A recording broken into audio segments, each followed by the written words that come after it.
Today we'll be doing another important topic of, in fact, important paper of your mains, which is general essay. Now, if you remember last time, I told you that those of you who will make it to mains, after crossing prelims, mains law, predominantly there are 2-3 papers that are determining. They make a difference whether you will go to interview, whether you will be in the service or not. And those 2-3 papers are: 1, optional;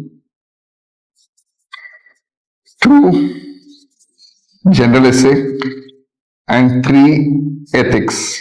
In this order. This is what is going to make a difference, because Migilna GS papers lo, your scores are going to be, if all 3 GS papers, if you put together, they will be near about the same. But the difference which is scope ledu.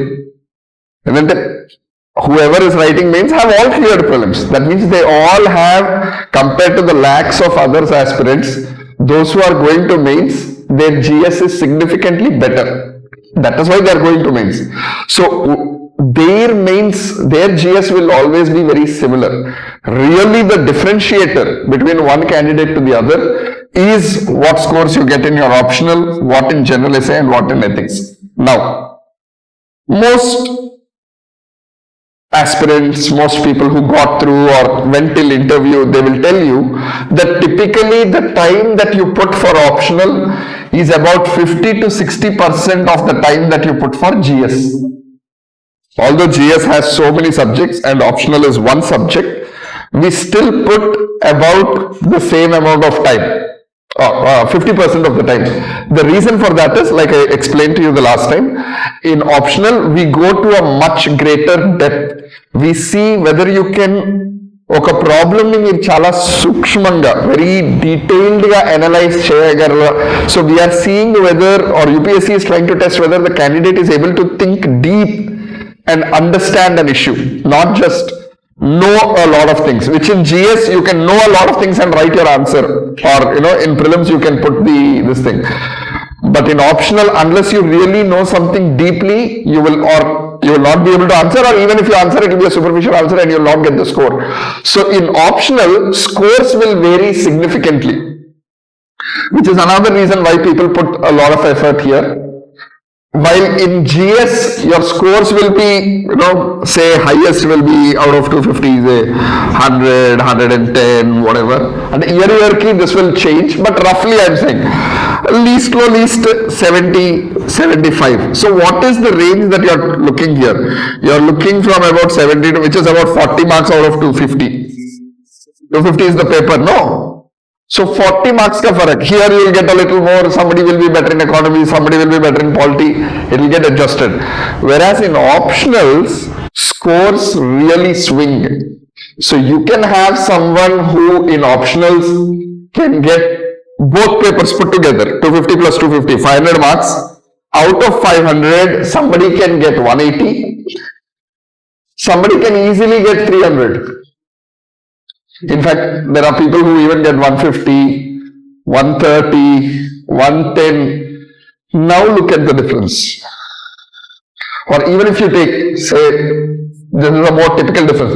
That's 150 marks difference. That cannot be bridged. And this will really differentiate who is going into the service or not. Another big differentiator other than your optionals is obviously your general essay, which is today's topic. And unfortunately, although in mains general essay is a 250 marks paper, like your GS1 for instance, which has history, Indian and international, geography, again Indian and world, Indian society. Anything else I'm missing? No, roughly that much. Now all of this is 250. Essay alone is 250. But how many hours do you give for history, geography and society put together? You give about ఇక్కడ ఒక 150 to 200, ఇక్కడ ఒక మళ్ళీ 150 minimum, and ఇక్కడ ఒక 25 వేసుకున్నాం. So even మినిమంలో minimum you are giving about 325 to 350 hours. 350 hours you give for 250 marks, whereas the real 250 marks that's going to make a difference, how many hours do you think you'll spend? So it is poor strategy to not invest, to not take essay seriously. And some people think that essay ni practice chesna leda essay ni prepare aina we cannot improve the score, or there is very little difference we can make. That is not true. Like any other paper, if you put in, but you don't need to put this many hours, mari 300 350 hours petals avasam ledu, but 30 40 hours you can put. It is the same weightage and actually a bigger differentiator, because in essay you still get very very high marks. 150 lu 180 lu వచ్చినవి కూడా ఉన్నాయి out of 250, whereas in your typical GS you will never get those scores. You will not get in GS paper these scores. UPSC will not give those scores, whereas in essay they give. So this is where you should capture it, and that is going to make, really make a difference. So that is why we are really doing this topic, because it is extremely important and it is strategically important for your mains, because this will really tilt the game. Optionals, essay, which are often ignored, these are the ones that you don't look into because you are busy reading and studying, and migilna vaatlo you clearly see the progress. Okay, I have done so much material, I have done this much, but in essay it is hard to tell exactly what did you do. Okay, but the only way is to practice and write in the right expected format. Okay, now we'll look at, like the other day I said, the best way to really approach to any paper is given in the UPSC notification itself.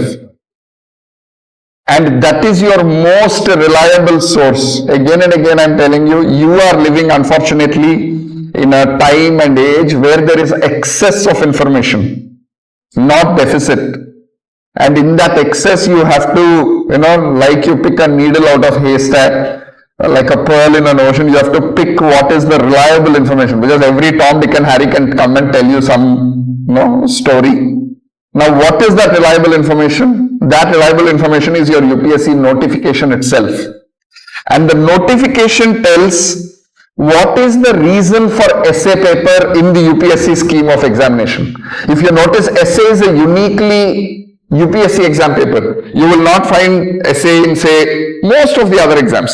Like banking law, GS will be there, CSAT will be there. For RBI, banking will be there, CSAT will be there. For some other exam also, you will have most of the other papers that you see, syllabus will be same compared to any other competitive exam. The real differences are optional, which is depth, and essay. So why is it that UPSC uniquely has this essay wala paper? And the reason, according to the notification exam again, is essay is to test the personality of the candidate. In fact, the notification clearly says the breadth and depth of knowledge are already tested in other papers or in other stages of the examination. Essay's reason is to test the personality of the candidate. 1. 2. Depth of understanding. Okay. Now, civil services is in a way, along with media and judiciary and academia, they constitute the intellectual class of the society, and it is expected that you have those traits, you have that kind of a thinking, and that thinking is shown in essay.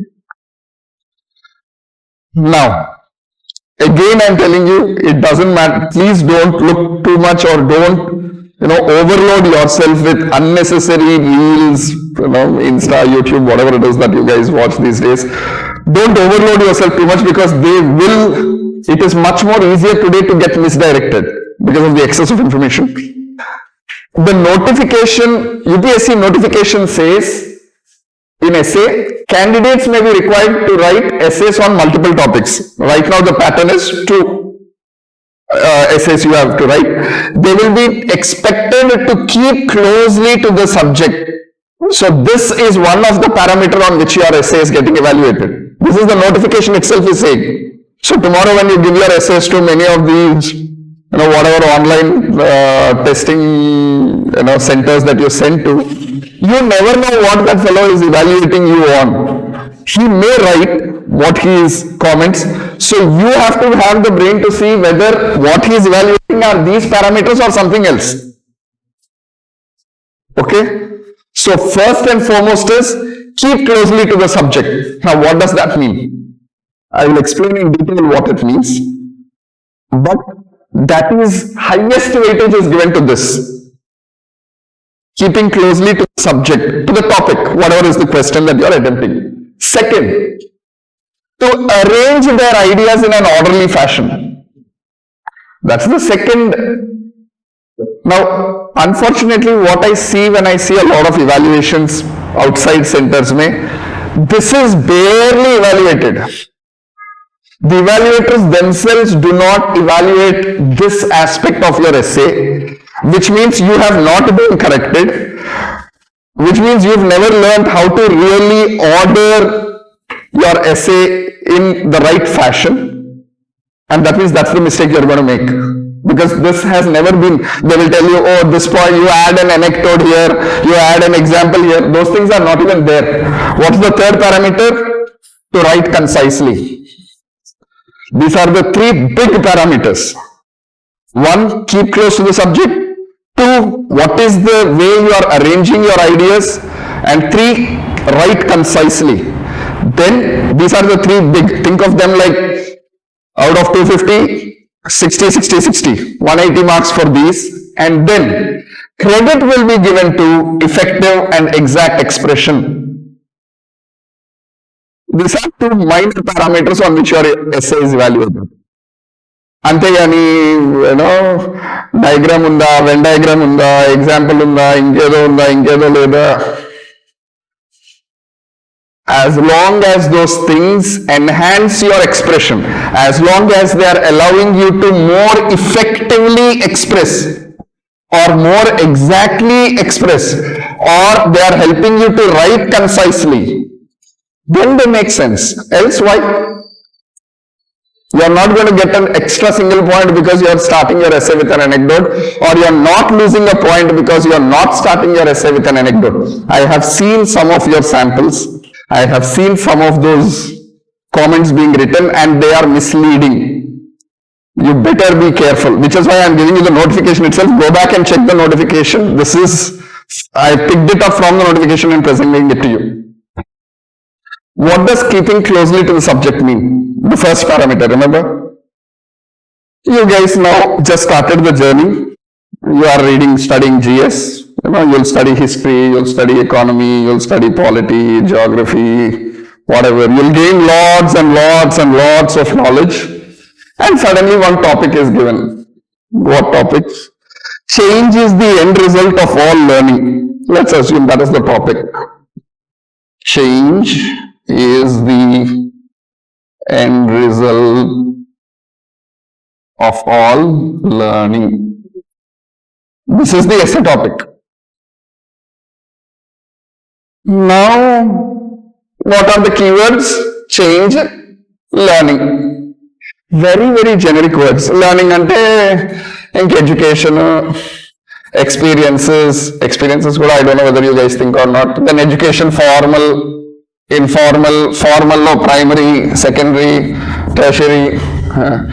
Then historically, what happened, schools, how they were, gurukuls, etc., etc.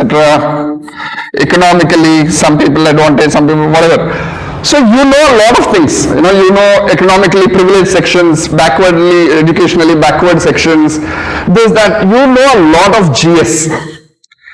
You will come, sit in the examination hall and dump all that GS on the paper and expect that you will get a good essay score, which is not happening. Because that is what you know. But is that what the question is? One. And that is what keeping closely to the subject means. Because you know something, anything can be connected to anything. Now I can, for this topic, change is the end result of learning. I can take an evolutionary if I did anthropology, I can take an evolutionary approach. I can say, okay, all anthropology, if you notice, all adaptation, whatever genes are adapting to their environment, only they will survival of the fittest. Whatever, I can tell one story and I can write in that direction. Or I can take a historical narrative. I can take education and then talk about demographic dividend and gap, or I can go very technological route. I can say whichever countries did not adapt to certain technologies, they lost. And in their place, new economies or new markets or new countries took over. And today AI is presenting a challenge like that. AI is the new challenge, and those who adapt to AI, those who learn AI, those who change to that are going to succeed and the others are going to fail. So you can take any route, but point is, this is the topic. Keeping closely to the subject. And whatever each paragraph that you are saying is like a bullet that you are shooting. The number of bullets that are really hitting the topic are the bullets that will count. Rest all is just, okay, you're just filling in the page. And because you have filled in the page, you feel you've done some great job. Not necessarily. I know some of you have not attended Gautam sir's essay class, and it is important to actually you should have attended that class before this class, because that class tells you how to multidimensionally think, how to think politically, economically. There are many ways in which you can engage multidimensional thinking. Okay, how to break down an essay, because it's a very generic essay. Once you have done that, once you have brainstormed and you have all your points, the first thing that you should do is pick which points are really close to the subject and which are not. To do that, you need to take a few seconds, maybe even a minute or two, to sit and really understand what the topic is. Now, whatever it is that your understanding of the question is, ideally, I want to see that in the introductory 1 or 2 paragraphs. మీరు ఈ question ఏదైతే అనుకుంటున్నారో దాన్ని నేను first 2 paragraphs లో I want you to tell me what you think is the question. Now, ఇవాళ వచ్చే questions లో there is no really right or wrong way of looking at the question. Why? Because like I said, this is first of all a test of personality, and different personalities can understand the question in different ways. It is all right. But you can't just, I know 10-20 points, I have some vague understanding of this, I'll just start writing. No. That is not effective. That is definitely not exact, that is not concise, and that is, you will not have an order in it, because, first of all, you don't have a clarity what you are writing about. So you should have a very clear idea exactly what is the topic. And for you to know what the topic is, you have to sit and think for a few minutes, what is exactly the topic, and write down what you think is the question. That should form the introduction of an essay. A good essay is like taking a person to a walk in the park. The park is in your mind and you're taking them. You're starting at point A, You take them, you give them water here, then you take them, then you do something, then you show the viewpoint, something, you end here, this is point B. You are showing them so many things that are running in your head about this topic. Each of these maps are different. Your map won't be similar to your map. In your head, the way you process this topic will not be like how somebody else has processed it. That's okay. But your introductory paragraph is this map that you are showing to that person. You know how park first మనం enter అవ్వగానే ఒక పెద్ద map ఉంటుంది, and this is the trail or whatever. Your introductory paragraph is that. It is to tell your reader what is the topic and what do you intend to do, where do you want to take him. Idanta aa introductory paralo ravali. Paragraph 1 and 2. So in a way you have to tell your reader exactly where you are taking him or her. Now let's say you went to a park to enjoy, to walk for 2 hours. Map లో వాడు అన్ని చెప్తాడు, ఇక్కడ cafeteria ఉంది, ఇక్కడ toilets ఉన్నాయి, ఇక్కడ water point ఉంది, ఇక్కడ వ్యూ పాయింట్ ఉంది, అది ఇది అని. లేదా మీరు రెస్టారెంట్కి వెళ్ళి తిందాం అనుకుంటున్నారు, రివ్యూస్ లో వాడు అన్ని చెప్పాడు, ఈ బిర్యానీ బాగుంటుంది, ఇది బాగోదు, ఇది తినండి, ఇది అంబియన్స్ ఇట్లా ఉంటుంది, ఏసీ ఉంటుంది, అది అని. రివ్యూ చదివారు కదా అని వెళ్ళి తిన్నారా? తింటారు. రివ్యూ చదివారు కాబట్టి వెళ్ళి సినిమా చూడరా? This is think of it like that. Yes, you are giving him a taste of what the essay is going to come, but he will read what you want to say. Now, if మీ introductory పారాలో మీరు define చేయొచ్చు ఈ target ఏంటి అన్నది. Question ఒకటి ఉంది, question ని 2 విధాలుగా interpret, actually n number of విధంగా ఇంటర్ప్రిట్ చేయొచ్చు. మీరు ఎలా ఇంటర్ప్రిట్ చేస్తున్నారు అన్నది మీకు క్లారిటీ ఉండాలి. ఆ క్లారిటీని మీరు క్లియర్ గా ఆర్టిక్యులేట్ చేసి డిఫైన్ చేయాలి, ఇదిరా నా టార్గెట్ అని. అది చెప్పిన తర్వాత, because you are allowed to put what your bull's eye is, you then put your points as close to the bullseye as possible. Keep closely to the subject. This subject, in a way, after you have selected your question, ఈ subject ని define మీరే చేయొచ్చు introductory పారాలో. You have to very clearly define what it is and then keep your points as close to it as possible. You can write anything. You tell me any 2 points, I can connect them to any topic actually. Any topic, any other topic can be connected. But so what? You're not going to be awarded for it. Like I said again, essay notification says keep closely to the subject. First big parameter on which your essay is being evaluated. So if you don't, out. You define what your subject is. Now I will tell you why a lot of some people start with a quote or a personal anecdote on top.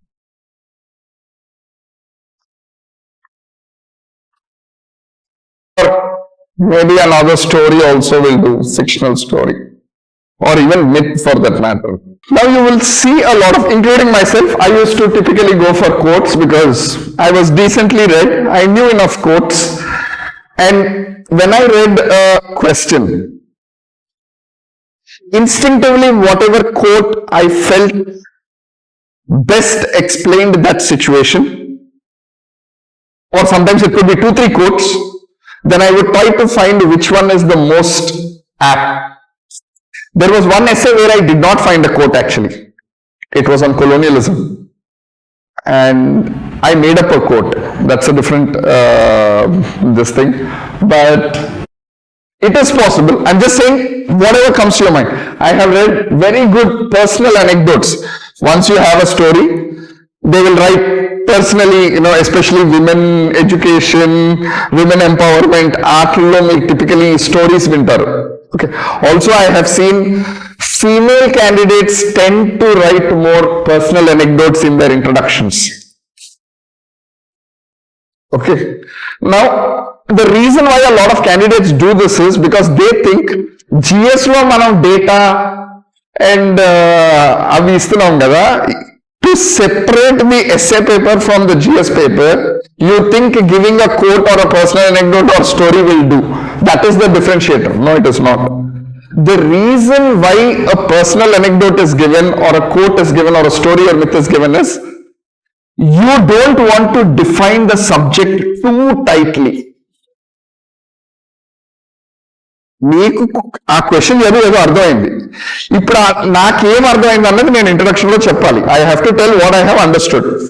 If I define it in exposition terms అంటాం, అంటే if I start defining it in words it will become too tight, then I can't really play around. Then this I am in a way making it very loose. That subject I am deliberately keeping it a little, then when I start throwing, it will start hitting inside, it will keep close. So the reason why a lot of good essay writers will start with these either quotes or this is because it will make it a little loose. Now, many times me brainstorming lo you will have a lot of points. After you have heard the topic, you have brainstormed. Now, for those of you who didn't hear Gautam sir's essay lecture, the first thing you do when you have finalized your topic is brainstorm and come out with just randomly whatever ideas you can come out. Quick gut, 10 minutes to different points and raskuntaru. మీరు రాసిన brainstorming points లో shayad there is no quote, anecdote or story. That's okay. Think of each of those ideas like a thread. Different threads. They don't have any structure. But you try to arrange them. See how many ways you can arrange it. Okay, you remember the second parameter, arrange their ideas in an orderly fashion. If you remember, the notification said arrange the ideas in an orderly fashion. నాకు 10 ideas ఉన్నాయి, నేను 10 ideas రాసేస్తా అంటే కాదు. Which is the 7th idea? Why is 7th following 6th? Why is 8th following 7th? There is a reason why there is, and that ordering you will do as you are in your draft. Again, that is not something, that is also something that you will have to quickly like as you are looking at your different, say 15 points you have, you are like, how do I order them? And think of different orderings. Whatever makes the best sense to you, and I'll tell you how to order and why you are ordering in a certain way. But let's say మీరు ఒక order కి finalize అయ్యారు. So in my brainstorming, I have so many ideas: evolutionary, education, technology, geography, history, economy, development, something else. Now I'll be like, okay, what do? I start with evolutionary 1, then I do development 2, then I do history 3, then I do 4. వీటికి numbers వేసుకుంటాను. వేసుకున్న తర్వాత then I might notice that there is a pattern that is emerging out of, and I might say, okay, this is no point. This is not hitting the bullseye. Don't, many times I'll see candidates trying to, visualize every point that they know. They just want to show to the evaluator, I know so much. How similar. We are not trying to test how much you know. That is prelims and mains, already over. This is personality. Remember, it is personality test. Essay along with interview is your personality test, not a test of your knowledge or understanding.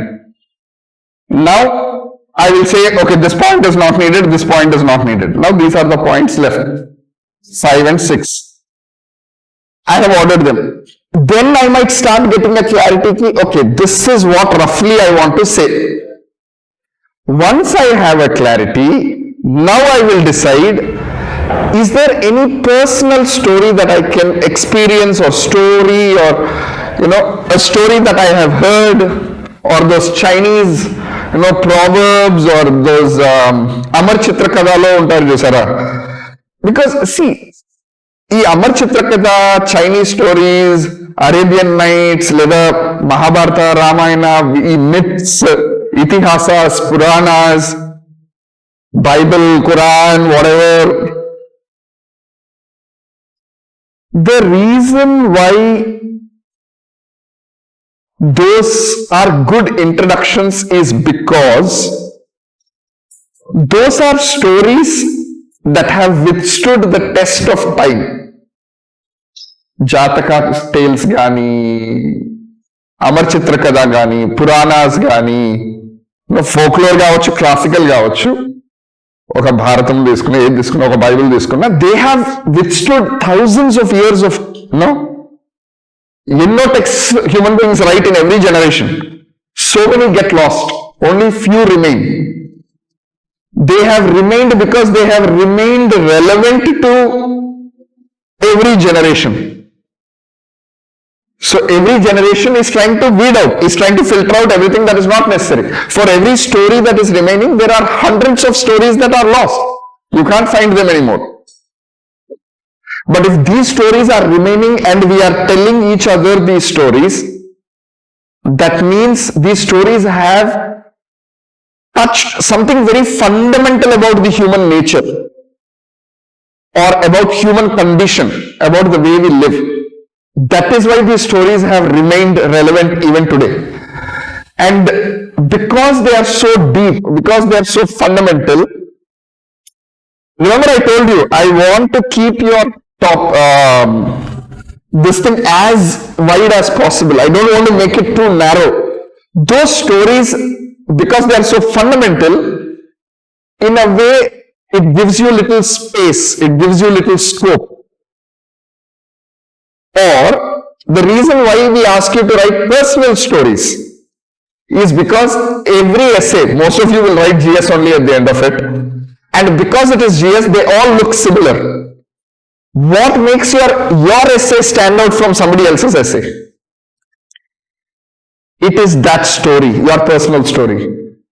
But for that, you should have those experiences. How many of you actually, I don't know, some of you may have experiences and not know that you have. Some of you may not have had very trying experiences. Any which ways, ఆ experience అయ్యి ఉండాలి, ఆ experience దీనికి relevant గా ఉండాలి. More important. Just because experience ఉంది రాసేస్తాను, ఫార్ములాలో చెప్పారు, నాకు evaluator commented on my SA paper కి experience, so I will write something అంటే ఫస్ట్ పాయింట్ లోనే ఎగిరిపోద్ది. So don't do that. What your writing has to be relevant to the paper, to the topic that you have chosen. So that now you have neatly arranged those ideas and you start weaving them into paragraphs and one follows the other. Ideally, your first introductory para will give like a snapshot, like an eagle's view of whatever the essay is going to be about, what all you are going to touch. Okay? And then you will go into the details. Para 1, you will say this. Now, each para, one paragraph is nothing but one idea. You cannot have two ideas in one paragraph. Look at this paragraph.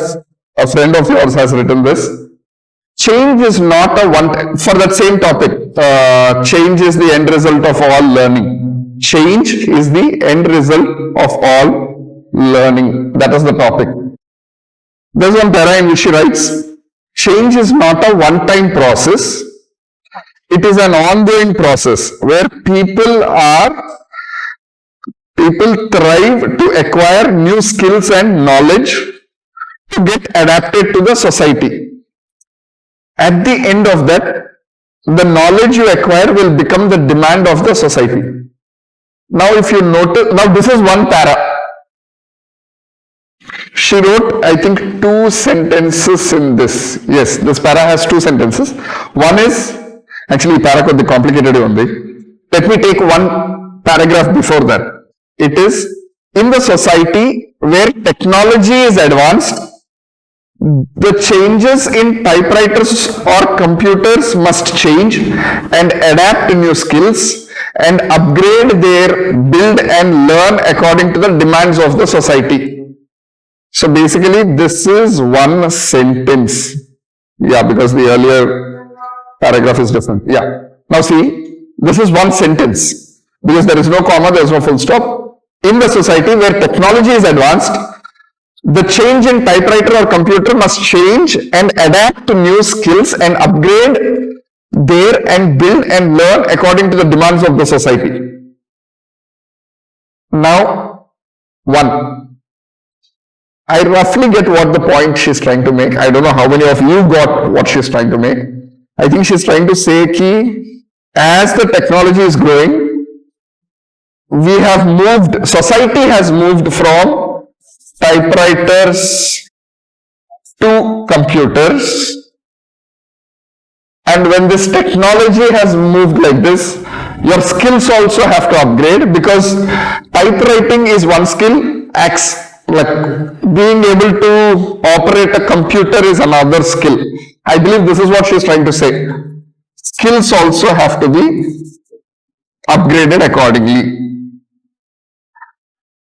Upgraded, actually in this case changed, because change is the end, upgraded or changed accordingly. This is what she's trying to say. Now, this is her point. This is the point she's trying to make. Now, this point is one paragraph. Now, in paragraph, there are typically at least 3 sentences and can be 5 to 6 sentences long. Okay, one paragraph is usually 3 to 5 sentences long. Sentence 1 is typically assertion. Assertion is what is the point that you are trying to make. In this case, the point is technology changes, skills also have to change accordingly. In society, technology changes, skills have to change accordingly. This is what her point is. So first sentence has to state that, assert that. That's called assertion or making the point. Then sentence 2 has to follow. For example, so point, I'm making a claim, I'm making an assertion. I have to justify it. Now I can justify it in 3 ways. I can give you data, I can provide evidence, or I can use logic, data, or example. Easiest way is example. So in this case, the point is as technologies upgrade, skills also have to upgrade. For example, when society adopted computers to typewriters, humans also had to change from typewriting to computing skills or operating a computer. Now that is an example that she is giving. You can give anything else also. You can give a logic, you can give a data point, you can say something else. E point chapter, you can do anything. Again, sentence 3 will just reiterate sentence 1. Sentence 3 will just logically prove it is a reiteration of the point. Therefore, we assume that change or, in a way, but this reiteration, while making a link to this, therefore, people have to learn to adapt to the changes in technology. If I say that in my 3rd sentence, now this is one paragraph. Am I not sticking close to the topic of the topic? And a sentence has to have these 3, a paragraph has to have these 3 elements. Otherwise, you can't call it a paragraph. You can't just break anywhere you want, start anywhere you want, make one sentence. I mean, one sentence paragraphs can be made, but that is for very, very advanced users of English. Each paragraph has a sentence, has a few sentences, and each of those paragraphs is making one point. You can't make 2-3 points in one paragraph. Like the second one, that's why I said, let me take the first one first. The second, after this paragraph, the next paragraph says, change is not a one-time process, it's an ongoing process where people are thriving I think she wanted to say striving to acquire new skills and knowledge to get adapted to society. Okay, whatever. Okay, so that is one sentence. Then the other sentence is, at the end of it, the knowledge you acquire will become the demand of the society. First sentence is telling ki change is an ongoing process. No, not change. Change is an ongoing, yeah. Change is not a one-time process. Change is a permanent thing. There is a beautiful quote. I don't know if you have ever heard. It says, the only thing permanent in the universe, or the only unchanging thing in the universe, or the only thing that does not change in universe is change. Which means basically everything just changes. Now, if this were the theme of your, if this is how you have interpreted the topic, you can make just this your theme and write your entire essay around this. You can mold each of your points to fit this idea. Okay, anyway, coming back. So she's saying, one, change is an ongoing process. Fair enough. It is not a one-time thing, it's an ongoing process. Then subsequently, immediately she's saying, at the end of that, knowledge you acquire will become the demand of the society. I think she's trying to say, whatever you learn will be relevant to the changed circumstances. Yeah, because knowledge is learning. So at the end of that, the knowledge you acquire will become the demand of the society. Whatever you learn is going to be the demand of the society. Basically, circumstances have changed. So now, the changed circumstances demand new solutions. Now, do you see why this does not fit the structure of a paragraph? One, there are 2 points in one paragraph, and 2 are just 2 individual statements. Both are assertions or claims. You're making a point. A point ki reasoning ledu, background ledu. Say you and I are discussing. Is democracy presidential rule better or parliamentary rule better? You will say, no, oh, look at that PM, that time it was a problem. Adi presidential rule unte itla ayundadi. Meer US lo chudandi, US lo aithe aa particular bill time appudu because presidential rule undi kabatti adi work out ayindi. Ledha we give examples, right? We give data. How do you talk? That's exactly how you write the essay also. You need to follow this structure in a paragraph. Now in her next para, she writes, as we have seen in the history of India, when Babur tried to invade India, he was overwhelmed by opponents, so he changed the strategy of war and learned the geographical advantages, and finally he won over Ibrahim Lodi. With only 20,000 soldiers, over 150,000 soldiers, this shows his adaptability. Now obviously, they recently an essay, the history, she wanted to show, so Tadka Padindi, that's all right. It's okay. In the initial stages, you need some fodder, so this is how it is going to be. But eventually, these are the points that you will eliminate. Not needed. I don't need to know ki 20,001 unless it's very relevant. Okay, you've already said geographical advantages leni valla atanu. Now, but problem inkedo undi. Problem entante ee change idedo cheppindi kada, change is not one time process, it's ongoing ani cheppi annadi oka pera. Then in next parallel she is writing, as we have seen in the history of India when Babur, which means to the earlier para, the example you are giving in the next para. You are justifying your earlier para. That means you shouldn't have broken this paragraph to begin with. You should have just continued.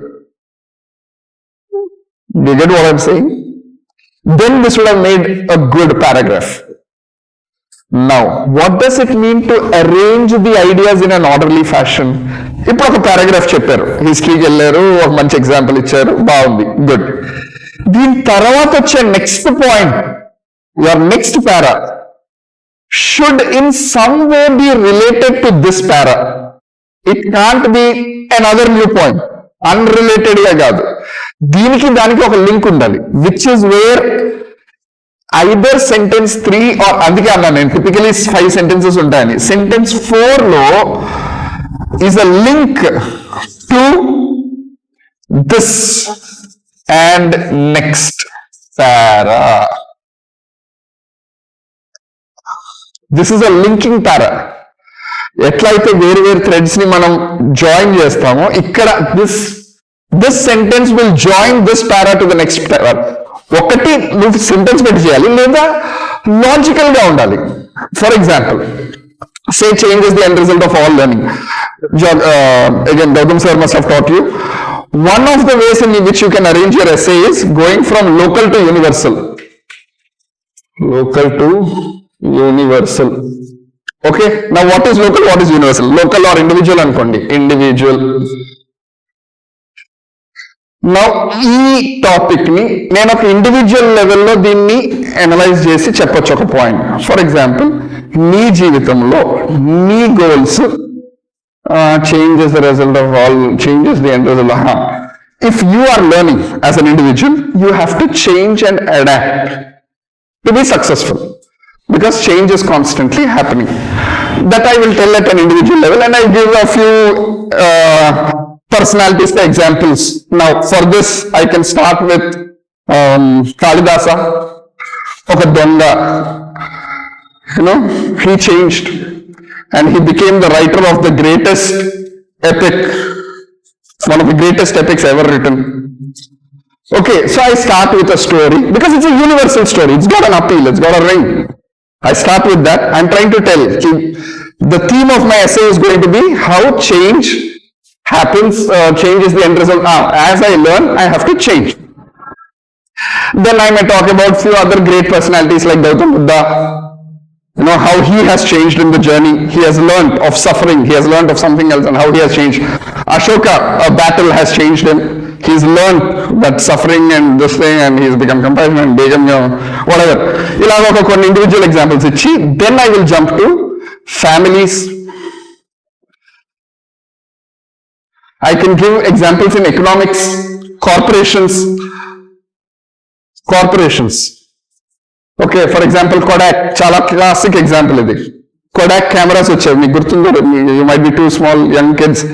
This digital camera were actually 2 employees of Kodak only, but Kodak didn't want to encourage them because Kodak main revenue came from the films, not from the camera itself, because people had to buy the films to click a picture.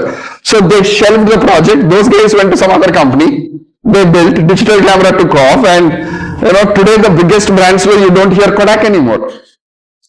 Or Xerox, another classic. So corporations that did not learn and failed, corporations that have learned and succeeded, then countries that did not learn and failed, countries that have changed, learned, adapted, and therefore became success. Finally, universally, human beings itself, life itself is constantly learning and adapting to the surroundings around it, and therefore whatever has adapted remains successful, and whatever does not adapt gets extinct. Okay, now I'm doing this. In this case, I don't have to every time say okay, now we have looked at individuals who have adapted to change and therefore learned and became successful. Now let us move to families. I can just jump from individual to families. The moment I jump from families to corporate, the reader will understand he is going like this. Correct? Or logic, the reader will understand. Now, the problem is, I can't do this, then this, then this, then this. So if you just randomly think, 5 points, no. Arrange them. You can either start from there and come here. You can start with Charles Darwin ka quote. Life is, universally adapting, and, whatever is adapted is what is surviving of the fittest and whatever, and you can come down. Or you can go reverse. Direction is okay, but don't go random. Don't start from here, move there, because that is how your ideas came. Don't do that. Are you following what arranging ideas mean? Do you get what a paragraph is? a paragraph ka structure. If that logic is automatically not there, you may go in a certain direction and then change altogether. Then also you'll have to give a link sentence. And the link has to be very neat.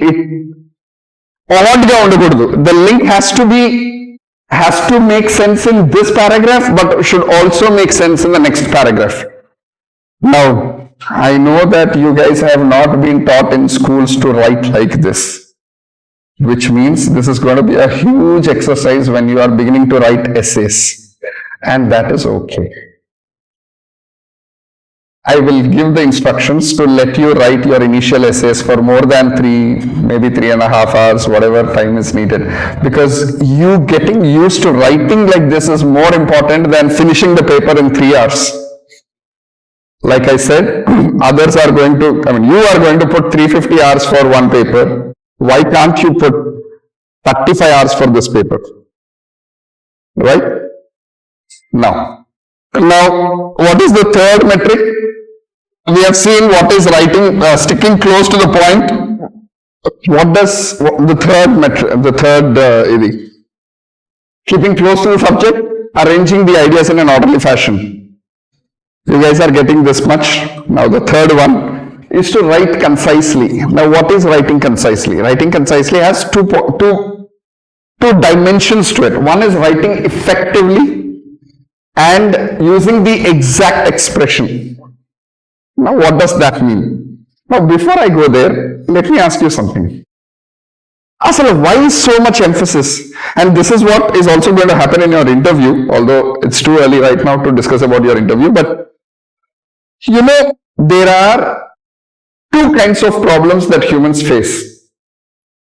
One is physical problems and the other is social problems.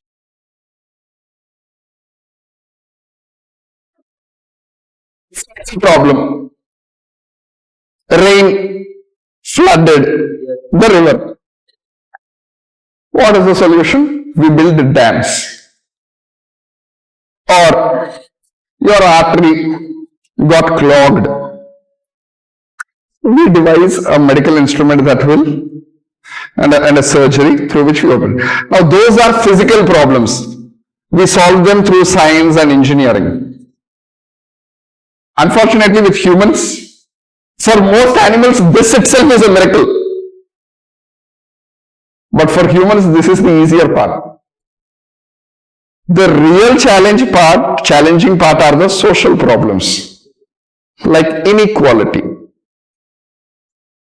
like justice, like getting a team to build this dam. See, you want to build the dam, okay. But how will you convince 100 people to come and build the dam for you? Now that is where you need language and communication. And this communication has to be effective. This is particularly important for managers and leaders. And as social civil servants, in society, you are dealing mostly with problems. They could be physical problems, they could be social problems. Physical problem ki engineering solution but you know the broad solution. Now you need to convince 100 people to come, you need to convince the government to give the money, you need to convince corporations to maybe invest in that solution, but you need to basically effectively communicate in a very short span of time and bring constantly people on board. You have to take your entire team along to get the project done. This is the reason why you have essay and interview. They basically test whether you, among other things, there is also what is your basic personality type. Are you an extremist? Are you a moderate person? Do you have balance? Can you speak effectively? Can you write effectively? Okay, these are the things that they are testing, not knowledge, not whether you know ki Babar ka army mein kitne gode hain. While that is a good thing, see again, I am not mocking the paper itself, please understand. At this point, you know only that much. So you are going to write out of those points only. But today you know better. Today you know that much, so that's all right. What is writing concisely? A sentence should contain no unnecessary words. You should write very clearly, very concisely. A paragraph should not have unnecessary sentences. Yeah, basically you have to write just whatever is required only. You should be ruthless. If there are points which you feel are not relevant to that topic, just cut it off. Instead of trying to make a kachamba out of your essay, let it go. It's okay. Okay, what does effective and exact expression mean? It means be direct, be clear, start with intent, outcome must match with intent. Now, if you notice, the reason why we are finding it so hard to understand some of the paragraphs in this essay is because it is not, one, you're not stating what your intent is. That's why I said, in the introductory paragraphs, state clearly what your intent is. What do you want to tell? What have you understood about the topic? State it very clearly. There is no right and wrong here. These are philosophical essays. It's okay, however you have understood. But if you don't clarify, then as an evaluator, I have an understanding. Then I'm going to see whether your points are matching my understanding or not. And then I will feel that most of the points that you have written are irrelevant. When I gave my attempt, there was a topic on colonialism is still responsible for, actually it's a very short topic, I can't remember now, but basically it said how even today people blame colonialism for why we are not developing as a country. We say कि oh no 100 साल का British Raj था, that is why they have exploited all our resources, therefore we are not able to develop. In those days, Raghuram Rajan, he still did not become the chief economic advisor or the RBI governor by then, but he was already coming quite close to the government. This is before our time of Punajapna. So his interviews were quite popular, and in one interview he made the statement that even today we find in Indians that we still blame colonialism, this happened, that is why our country is like this. And he said it very sarcastically and he meant it in a negative way. That year in the essay, this was one of the questions and I picked this question. Now, almost everybody who wrote this question that year, they have written as if we should stop blaming colonialism for today's faults. I have taken a different view and I have written why even today colonialism persists. The effects of colonialism are very much visible even today, and even today that is stopping us from growing. This was my thesis and I got very good marks. In fact, probably one of the highest marks that year, among the highest marks that year. What I'm trying to say is, but I made it very clear right in the beginning that I know what people are generally thinking, that colonialism, ho gaya abhi now 75 years, why are we still blaming, but there are effects even today which are not visible, which a lot of people don't talk about, and I want to tell you those things. Now listen to me. I started telling things, and I did tell things which, now that I told because don't give me generic points. Don't give me generic until you'll go exotic. What I mean is not throwing one exotic data point at me. No. Depth lo something interesting undali. Not breadth lo. That star's name is so and so. Sanctuary, Proxima, whatever. Okay. I'll forget it in an hour. But you tell me something very unique. You tell me a story about it. In the Australian mythology or in the Maori mythology, that star, that you can identify it in that constellation, Orion ka belt hai, third star, and in that star it is believed. You tell me a story. I will remember the story. It's interesting. I want to read what you are saying.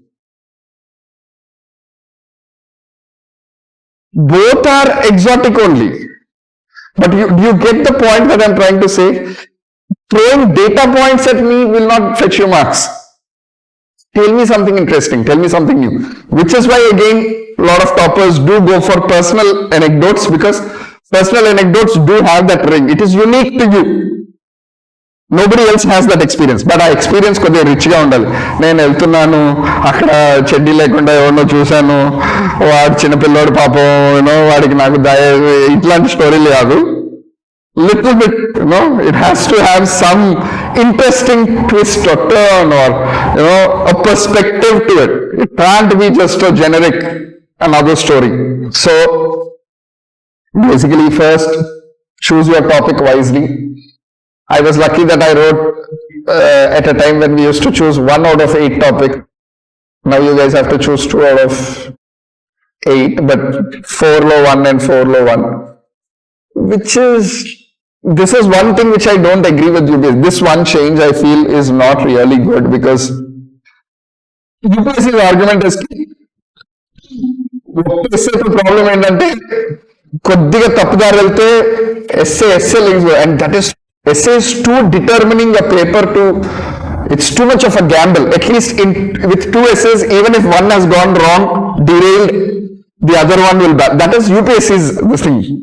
I understand that, but now for the first time you have time pressure. For us there was zero pressure on time for this exam alone. All the other papers we had time pressure like you only, but for this paper we didn't have time pressure because 3 hours we have to write 1 essay. We used to sit half an hour only brainstorming and thinking which topic to write and what to write. Not even start the essay.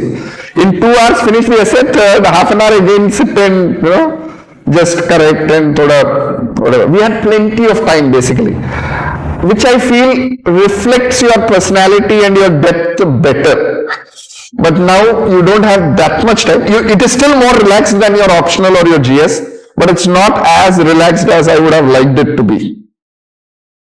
So you may still get maybe 5 minutes to choose each topic from 4 and then 4 and then write on it.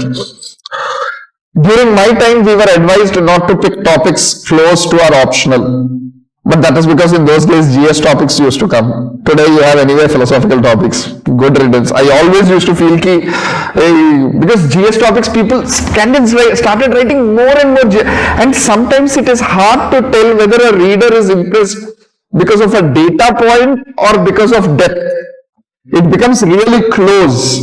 Okay, so now he stopped giving you like philosophical essay only, right? Let's see. Okay, so better, very clearly then you can tell who is superficial and who is deep, who is able to think little more this thing and who is just prepared at a very superficial level. Then you'll choose your topic, then you'll brainstorm, you'll just write everything. Don't write them in an order, don't write A, B, C, D. In fact, during my time they used to say, for essay in your last page you will do your brainstorming. You will write all your ideas. Including me, I used to tell other people also, never write them in a sequence. Idea number 1, idea number 2 in a sequence. Because like I said, you have to later arrange the sequence. The thoughts that are coming is not coming in a sequence to you. So don't write it as 1, 2, 3, 4, 5. Instead, write randomly, here, whatever you get, and then start numbering it. And also visually, it is better if you see them like that, and then you decide, how you want to arrange it. That is always better. They used to say, we used to be evaluated primarily based on what was in the sheet. It pretty much gives away what you are going to say. This was that map that I'm talking about. You following? Even after telling all this, I'm sure in your essay paper, I'm going to see them in a sequence. But yeah, I guess that's the curse of a teacher. We have to keep repeating, okay? And then you have a framework. After you have done the brainstorm, you have given points, then you have a framework. You will have to figure out what is that one theme that I see running through all these points, connecting to the topic. I have these points and I have a theme running through it. And what is the topic is here, whatever is the topic. ఈ topic కి ఈ theme కి connection ఏంటి? That is my introductory para. And the more vague I keep, the better it is. If I don't define it, then the evaluator's understanding of the topic becomes instead, you define what your bullseyes. He is okay. These instructions are given to essay evaluators, not for GS, but for essay, that the candidate is allowed to define what your goal is, what your bullseye is. Define it. Give you a framework, then original thoughts, weave one point to the other, intro and conclusions. Ships do not sink because of water around them. Ships sink because of water that gets into them. What do you think they are trying to say? It's how he feels or responds to those circumstances that will determine his course. Fantastic. So it's not the conditions or circumstances around you that determine how you're going to, where you're going to go, but what you let them affect. Now, ideally, I may take a what I told you. I'll give a few individual experiences examples. Those who let this in versus those who did not, and how they have succeeded. Then I can tell communities that have let and have let not. Corporations, nations, species, okay, and I can keep maybe till that level. That's one way to go about it. So everyone's following? Look at this 3. Patriarchy is the least noticed yet the most significant structure of social inequality. By the way, these are previous year's papers. So these are UPSC essay questions. Unlike your GS questions, these you will feel like you can answer something if you notice, like they are not meant to, and that is the trick here. You know, in those old stories where magic happens, here the trick is you think you know the answer. I know this much I can write, what is there? That is the trick. The question feels like, then when you see your marks, it's going to be a shock. So, patriarchy is the least noticed, yet the most significant structure of social inequalities. Please give me your points, whatever comes to your mind, quotes, points, stories, whatever, just throw. One, I will say how relevant or irrelevant the point is, but it's a little hard to say, but this is not a philosophical question. This is a straightforward GS kind of a question. So there are not many interpretations to it, unless you decide you want to go against it and say no, patriarchy is the most obvious form of social inequality, and that will be very interesting. That will be, and you can do it. You are allowed to do it. You can say, actually, you know what? Patriarchy is the most obvious form. Look at this classroom. All the boys sitting one side and girls sitting the other. Most of the boys sitting one side and girls sitting the other. So today she is expected to be, earlier at least she was being a housewife, mother, whatever, and she had one role and she did it and it was done. Today she will study all her life like a man, get her medicine, become a doctor, get up in the morning, cook the food, ensure that the maid comes, house is clean, go do the doctorgiri during the day, come back, again ensure that the husband ka food is made, everything is. So she is still, earlier she was the nurturer, while the man was the provider. Now the man continues to be provider, but she is both nurturer and provider. So there is a double burden to it. At least earlier she had to wake up at 5 o'clock, send the husband, cook the food, send the kids to school, all of that, and then she could relax. And then again at evening stuff. But now she works during the day, then she works during the evening and night. So there is a double burden to it.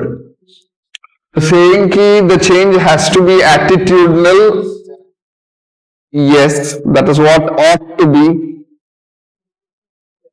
Ought to have attitudinal changes, okay. Now can you give an example for this? How do you change the attitude? Now again in this there are two.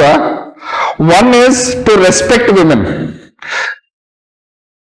but the other is, and which is more important, is to break the binary, the difference between the gender difference. If you say respect women, then they'll say, of course we respect women. Our culture itself respects women. Yesterday was Diwali, Lakshmika, this thing. Before that it was Dashara, Durga Puja. Women are respected at the highest level in our society. But does that reflect in our everyday behavior? It doesn't. But how do you say that? See, these answers that you are giving, no, there is a little problem to that. You are giving what ought to be, what should happen in the society, what ought to be. I've seen some of you write down a lot of notes. ఇప్పటివరకు నేను చెప్పిన దాంట్లో రాసుకోవాల్సింది ఏం లేదు actually.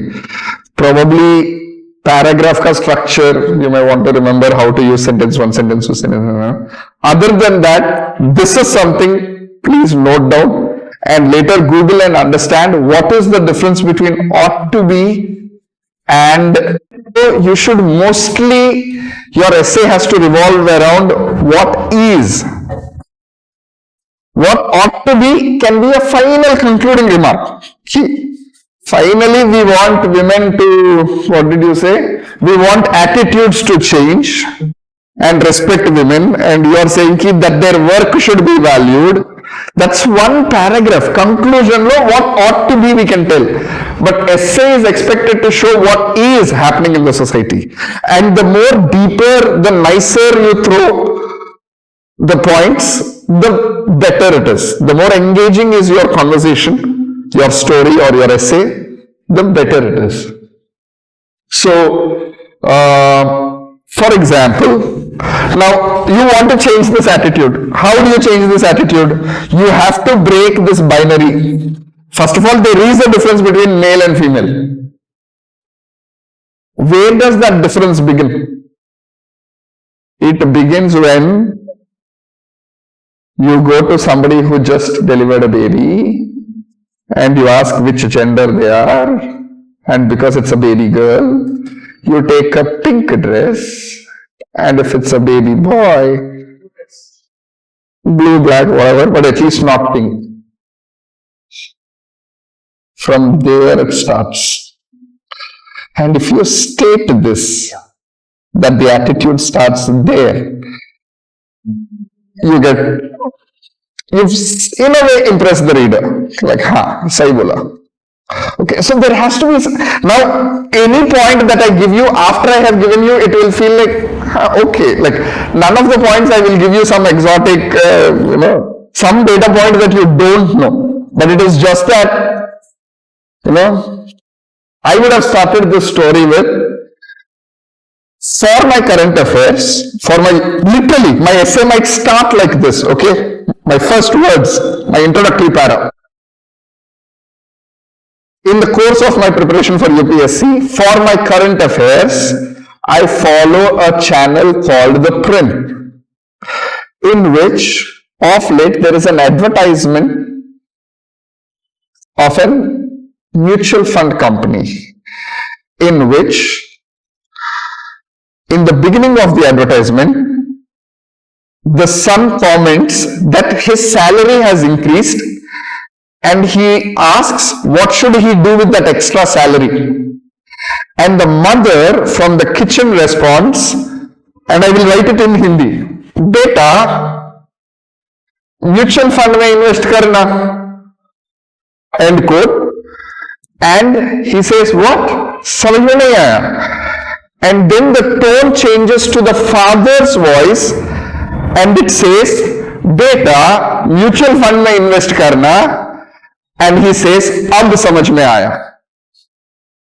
Full stop. Now that is gender difference.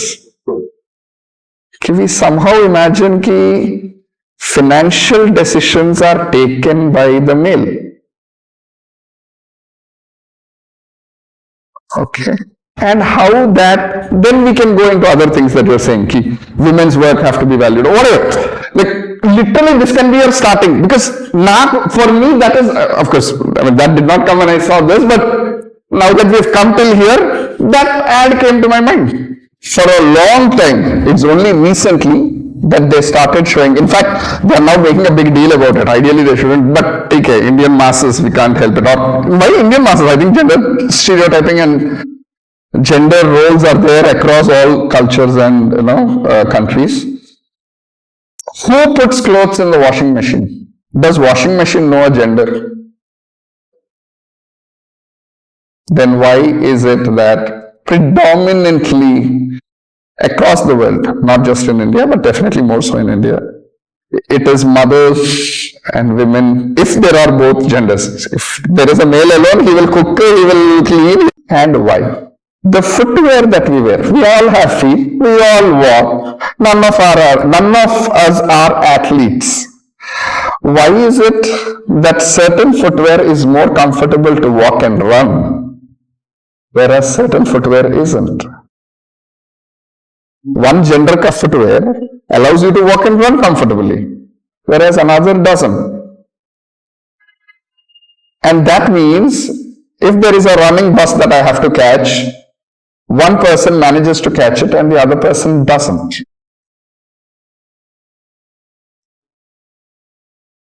Which means one is able to both metaphorically and literally reach his goal, whereas another can't, because she missed the bus, quote unquote, the bus of opportunity.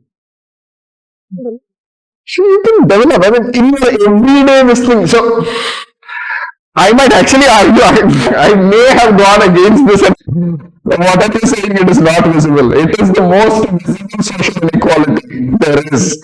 In your kitchen, in your house, in your bedroom, in your dining room, on the road, in the bus stop. If you just have the eyes to notice, it is there. I mean, that's why he's trying to say it is least noticed yet most significant social inequality. I think it is quite there. We have been made, just like to all social inequalities, caste, class and gender, they become invisible. They are made to become invisible. With time you just lose that. Yeah. Now, these are some of the points. Actually, there have to be more points in the Sarpo. So you write these points all, and then now you order them. 1, 2, 3, 4, 5, 6. See which of those are not very relevant to the theme that you have in your mind. Chuck them out. Keep the rest. Weave them, order them, and then start writing them as per the paragraph formula that I gave you. Sentence 1, sentence 2, sentence 3. Essay is very free form. See, essay is not exactly like GS ki oka formula undi. GS ki model answer untadi. Essay ki model answer undadu. Essay you are free to express whatever you want to. That's why it's a personality test. We want to know what you are thinking. But there has to be some depth to it. What you are writing. The problem with these questions is, I can give it to a 7th standard or a 10th standard school boy, school girl, and she will also answer it. What is the difference between their answer and your answer? Alani, I don't want a PhD in gender studies answer. I want somebody who is acutely aware and observant of what is happening around him. You can give way forward, but the entire essay cannot be what ought to be. The essay has to be what is. It can end in the last 2, 3, 4 paragraphs maybe at max of what ought to be. Now what ought to be, you can either say education law, this ought to be, what did you say, family, this ought, basically whatever institutions are the ones that instill the values, those are the institutions you want to target. Now this is getting extremely sociological now, so I don't want to intimidate other students, but yeah.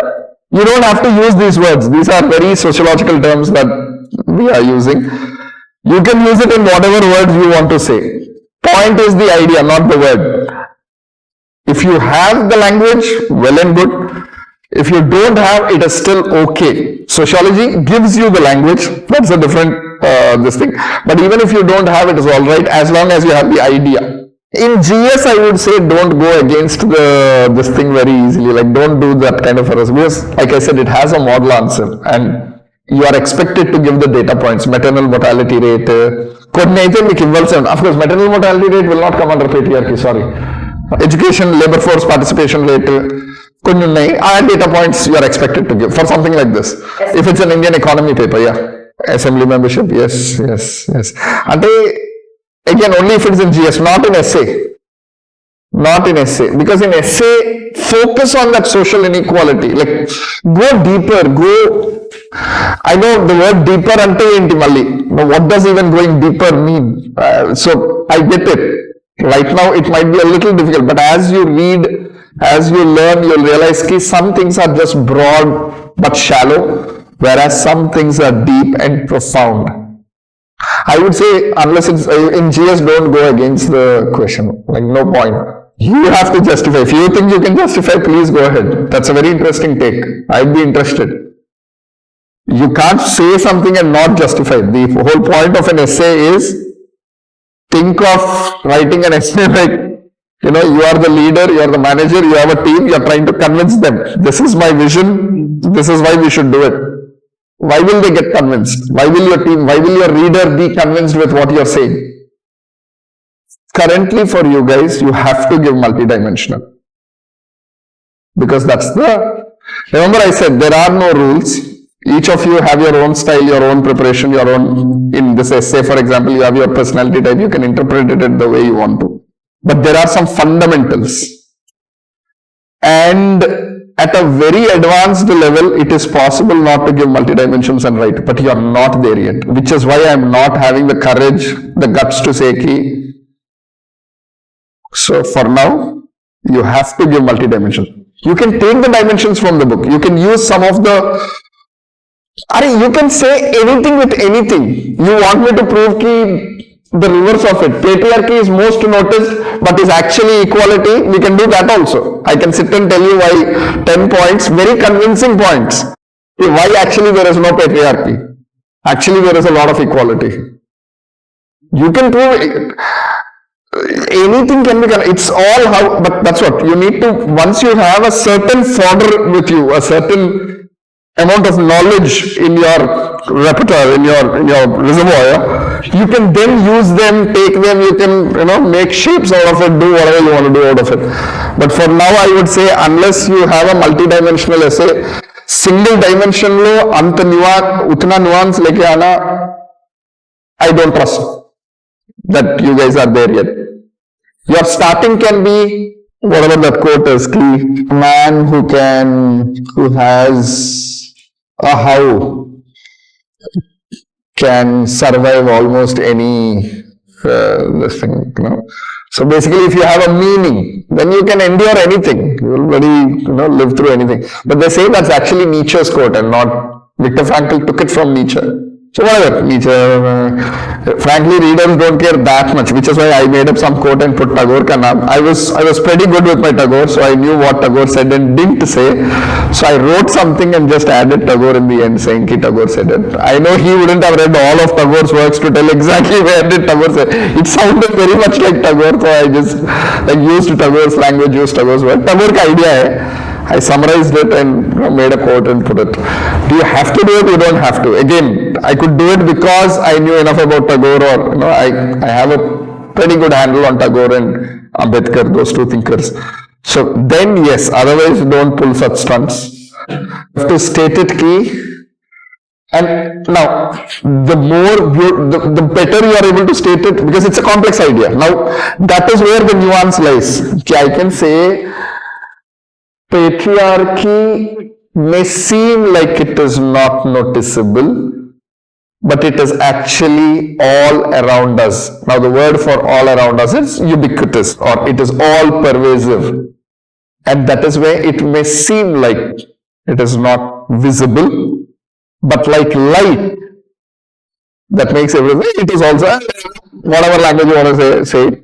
Yeah, and then in each para you will show something, a nice example of how it is visible, but also it is so in your face, right in front of you, but it is also concealed. So that will then be your theme of the essay. That will be the, that thread that I told. That will link all your points. Slightly harder, but if you do it this way, then Top class. Asala introduction lo that fellow will be interested what you have to say. This is depth. It is actually pretty visible. It is there.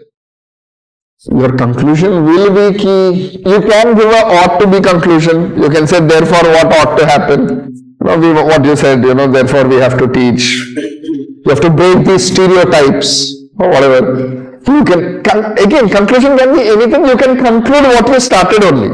Therefore one might say, you can say ki patriarchy is both least noticed and most noticed at the same time. Also you can conclude. Generally your conclusion is just a paraphrasing of your introduction. In fact, in your brainstorming, you don't do introductory paragraph. You do all the points, you build a theme, you arrange your points in an order, then you see the whole essay in your head, if not on the paper, then you decide for this what the right introduction is, and then you write the intro. Your essay doesn't start with your intro. It's the last thing in your introduction is the last thing of your essay and conclusion. I have in the past evaluated some essays who have later in their attempts got either top marks in essay or generally top ranks. Like I'm talking about rank 12, rank 15. I have evaluated them when they were still students. They were not students exactly. They have finished coaching. They used to give the essays for evaluation, so I used to evaluate. And I saw their essays, and finally when they got through, I can share copies of those essays also. But today the toppers' essays that I'm seeing, I don't know how much of that is really the topper writing under test circumstances. Sometimes I fear that it is prepared. Then the problem is you will have a very false expectation of what your essay should look like. And that is dangerous because right now your essays are at 10 and 15. I want to take them to, ideally I want to take them to 60%. Right now they are at this. But the toppers essay are 75, 80. You will never reach here. You will never ever, some of the ones that I've seen, they are unrealistic. I don't believe them. Now, I can't prove it to you that these are unrealistic, but I can, with this years of experience, I can tell. Like I said, constantly, even last year I have evaluated, before that year also I have evaluated, and every year students or aspirants whose essays I'm evaluating get ranks and I see the scores. They obviously come back and tell me, sir, itna score I have, thank you, whatever. So I know how much. So it cannot be that somebody is writing such a good essay and they are also getting the same marks like everybody else. Not everybody else. Like there can't be one essay which I'm evaluating which I feel is 60% and UPSC is giving 60%. Another essay to me looks 75 to 80 but UPSC is giving 60%. How is that possible? That means this person has either taken extra time, 15 minutes, 20 minutes changes everything. It can easily push 15 minutes for a good player. Because they are not like you, they are not where you are. They have already been in this game for at least 2.5, 3 years. So they are really seasoned, they are really good. So for him, additional 20 minutes will change the way the essay looks. It will really make a huge difference. You will not, you can account for this. So I am scared, which is why I am telling you also. You also take extra half an hour and write. I don't have a problem. First, I want you to learn to engage those brain muscles, those brain connections and start trying to be creative, trying to push your thought, trying to dig deeper into your experiences and write something interesting. It's not easy. You've never been asked to write. Till now, it was all batti battadam, vomit cheyadam. We don't want that. Now, how do we do that? And that is my problem, with toppers answers key. I'm not sure whether they were written under test circumstances or So if you are someone who can handle your confidence and not be shattered ki నాకు అలా లేదు అని నువ్వు వేడకపోతే I'm okay, like no problem looking at it. But are you someone who, I mean, you are a human after all, you will be affected, whether it's for GS or for essay. More so essay actually. Same with me also. Please don't compare in your head if it is running, sir is giving such a nice point. You will not get that point. I have 20 years more life than you. I have 20 years more experience than you. There is no way you are going to give the points that I will, when we discuss, eventually I'll come again. We will discuss next time. It will just be taking questions and discussing. The entire class will be that. Your points will not be my points. And I've lived in this direction. I haven't played cricket for 20 years. UPSC ही किया मैंने. So obviously my points will be better, no?